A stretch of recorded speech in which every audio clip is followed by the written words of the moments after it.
Assalamu alaikum warahmatullahi wabarakatuh. Ashama kafuun hordoftoota fi kabajamtoota Oromoo Faransiis irra jirtuun isin jedha obboleeyyiin kiyya. Ani nagaa alhamdulillah akkam jirtanii baga jiraatanii isin jechaa isinirraa badee tureen isinirraa ture. Inni akkas isin jedha dhugaa baay'een isin yaadee obboleeyyiin kiyya warri na jaalatan warri na kabajan jechuudha naaf jiraadha. Umrii naaf dheeradhaan isin jedha. Hamtuun isin arginin isin jedha obboleeyyiin kiyya baga jiraattan isin jechaa jechuudha. Egaa kaa har'aan tana maal qabattee dhufti yoonaa jettan jalqaba jechuudha.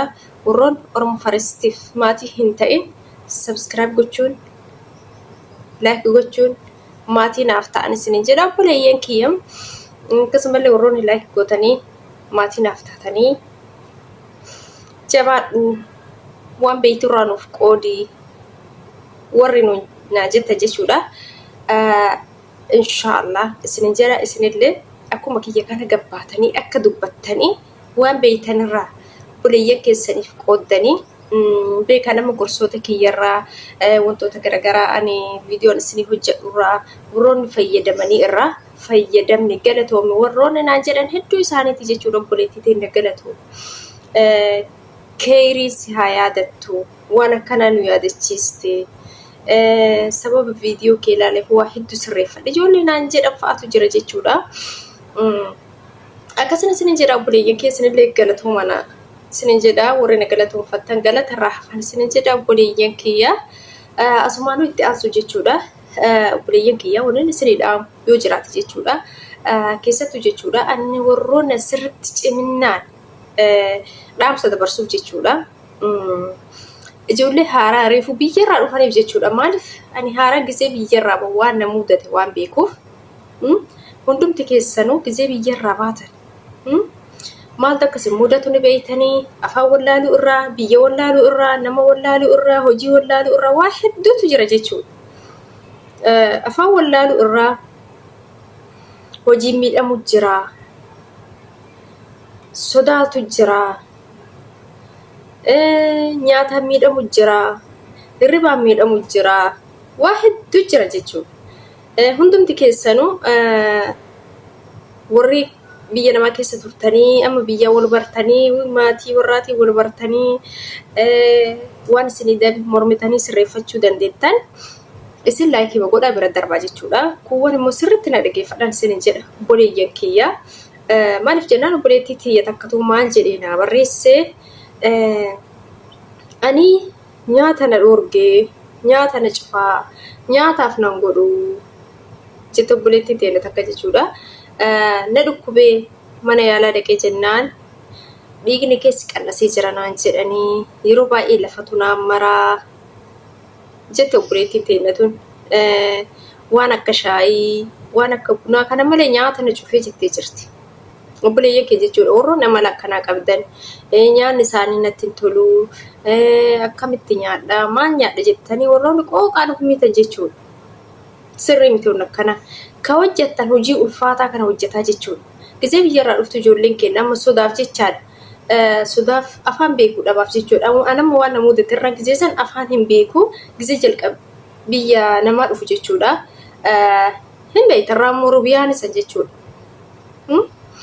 Isi ruuzii hojii hojjetteet naa kennitee dhabdettiin ani mokoronisaa yoo duraa gisee isin baastee dhiitu argeetiin hin jira jechuudha kushiinatti gisee hiiqaa isii bira dhaabadhee deemu argeetiin hin jira bakka hin jiran qumbursoo biyya keenya san fakkaata kokosii keessa yaa'u san hin beektan jechuudha.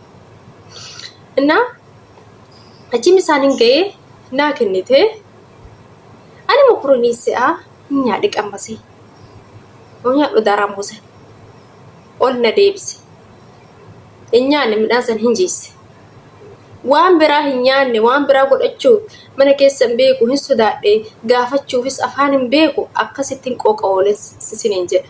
Isii tawaan nyaadhe na seetu. Anaata hin nyaatin jechuudha. Ka dura waan garaa na jiruyyuu ka onna deebisi jechuudha. Gaafa san akkasitti qooqa kiyya hojjetaa oole jechuudha.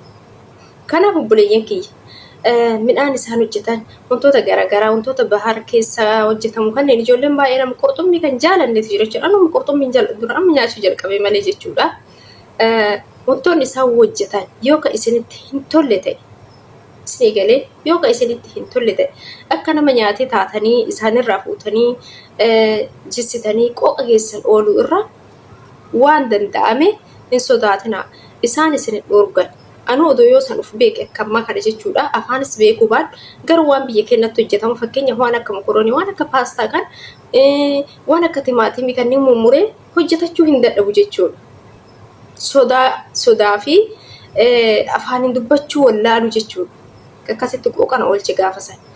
Beeytanii manni isaanii hundi kan qulqullaa'uun keemikaala garagaraati. Kun fooliin isaatu innummaanuu addaayyuu coggaarraa namaa luqqisa jechuudha. Gaafa garaan kee qooqa akkamsi godhu. Kanaaf ijoolleen keenya jechuudha yoo nyaanni isaanii isinitti toluu dideetiin hin jedhe waan mana keessa jiru afaan sila afaan beeytanii yoo gaafachiisu laaltan cadhisaatumaan hojjetadha. Cadhisaatumaan hojjetadha jechuudha. Waan akka mokoroonii waan akka paastaa kun mana keessaan dhabamu jechuudha. Kanaaf buleettiin keenya kun nyaata cufee ofii isiitii nyaata hojjettu kan hojjetu nyaata qallitti isiiti jechuudha.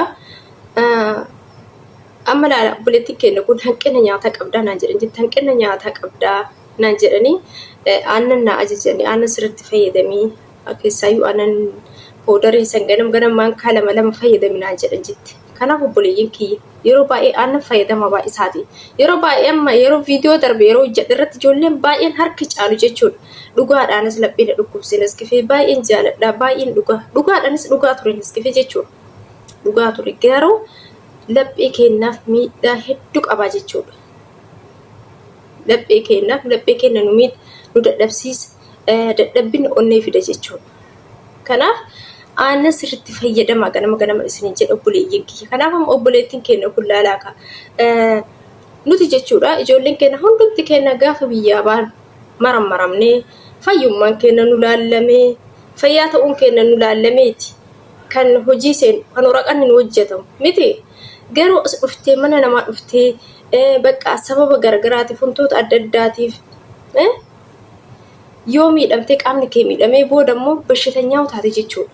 Nyaata nyaachuu waan keessattuu biyya namaa kana keessatti wallaahi jechuudha ijoolleen keenya biyya namaa kana keessatti hojii hojjeta nyaata nyaachuu baattan taanaan bashitaa shakkamattanii biyya deebitan jechuudha.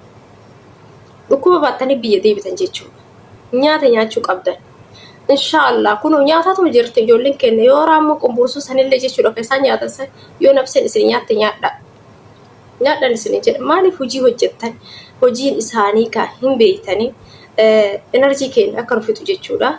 Kanaaf isin immoo nyaata fayyadama keessaayyuu waan viitaaminii qabu wantoota akka aannanii kanneen sirriitti fayyadamaan isin jedha obboleeyyiin kiyya bishaan sirriitti dhugaa. Ijoolleen baay'ee nama bishaan kan dhugneetu jira bishaan sirriitti dhuguu qabdaniin isin jedha. Kalee keessaniif waa hedduu keessaniif innaa akkasii warroonni ani nyaata na cufee nyaatuma isaaniitu na cufee jettanii akkasitti qooqaa dhufmiitan jechuudha. Dalagaan hagam akka isin miidhu ammaa miti booda isinitti beeksisa jechuudha. Amma isinitti hin dhagahu booda isinif beeksisa jechuudha. Kufnaan ka'uu hin dandeessan. Ammuma gizee maal jechuudha obboleeyyan kiyya wanni isin himu kanaafi fayyummaan keessan laallamee fayyaa guutuudhaan dalagaa seentanii deebitanii immoo dalagaa keessatti sababoota hanqina adda addaatii nyaata nyaachuu diduu seeraan hin jiraame bakka sirrii miti jechuudha. Wallahi anuu gizee jalqabaa san gizee tokko jechuudha na jibbisiisee akkanumaan iraatii fa'a osoo nyaatin gizee rafu jiraa. Misaallee bakka akkuma arga qaqammaseetuma akkuma hin beelu gizee dhiisu jiraa. Qursiillee akkasuma akkuma arga yookaan daabboo gogaa fa'a. Sababni isaa ta'u waraqata keessa salphisee takkatti fa'a shaayiin unadheetiin gizee dalagaa dalagu jiraa. Inni kun sirrii miti jechuudha. Wallahi hin sodaatinaa nyaata mana keessa isaan nama dhorga nyaata nyaachuu nama dhorga isaan. Tokko qoxxobee yoo taate malee jechuudha. Nyaata keessa nyaadhaa dursa nyaadhaa booda hojjedha jedhan isaan. Kanaaf ijoolleen keenya ganama inqulaali yoo jiraatti hojjetataa jechuudha. Takka maan ta'in lama maan ta'in aannan yoo jiraate aannan fayyadamaan isin jira obboleeyyan kiyya akkasii wallaahi ijoolleen baay'ee kan nyaata isaanii nu cufee jettanii qooqaan humiitan jirtanii yoo ka isaan hojjetan isin cufe ofii keessanii harka keessanii waan mana jiru waan biyya keessanii wal fakkaatu hojjetadhaan isin jedha obboleeyyan kiyya wallaahi ofin miidhina hojii hojjetaa ofin miidhinaan isin jedha nyaata dhabuun bashitaadha. Akkas isin jedha obboleeyyan.